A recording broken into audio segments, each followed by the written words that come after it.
consistent pattern in the history of technology is that new technologies, when they arrive, inevitably are technologies of freedom. Change happens when you have individuals with big ideas and not a lot of adult supervision who are just determined to change the world.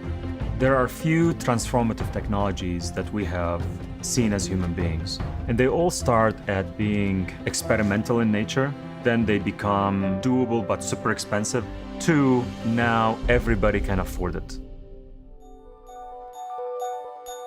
I think people are going to look back on this just as we look back to Edison's invention of the light bulb as something that was revolutionary. Solar power has come to stay.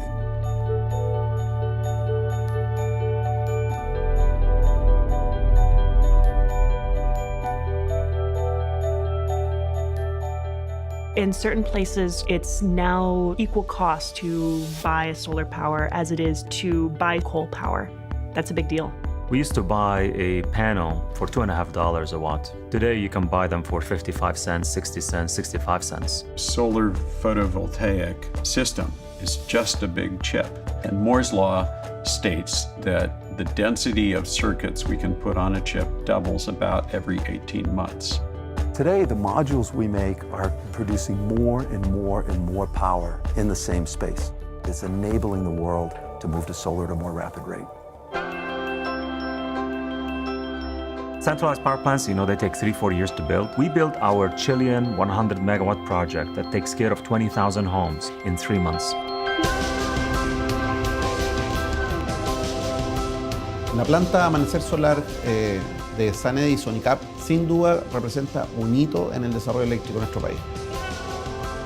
La verdad las cosas es que si uno compara el desarrollo que tenía Chile hace 5 años atrás en relación al uso de la energía solar, el salto que nos hemos dado en estos últimos años ha sido enorme.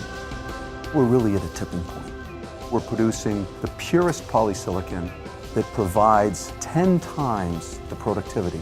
And the more power you put in a single panel, the more you can power the world with a smaller footprint.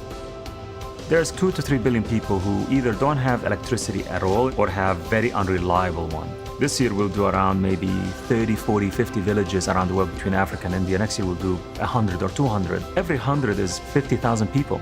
So today, we can transform people's lives versus wait another 50 years to use nuclear or coal or gas. I just know that solar is so low cost that all of us as human beings, we can use it. The whole history of the last couple of decades has been technologies that empower people, and a big part of that empowerment is decentralizing. Solar energy gives people the ability to believe in themselves. You're not dependent on some large company supplying you power. It's going to help us unshackle ourselves from some things that we don't want to use anymore. That distribution of decision-making really is akin to democratization. I mean, I can't think of anything more attractive than this free energy that we can get from the sun. It just opens up such a huge opportunity for everyone.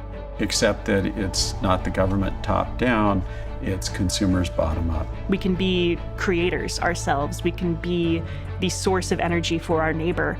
It is really a beautiful moment. And I think technology makes it possible for us to use this historic opportunity in the most effective way.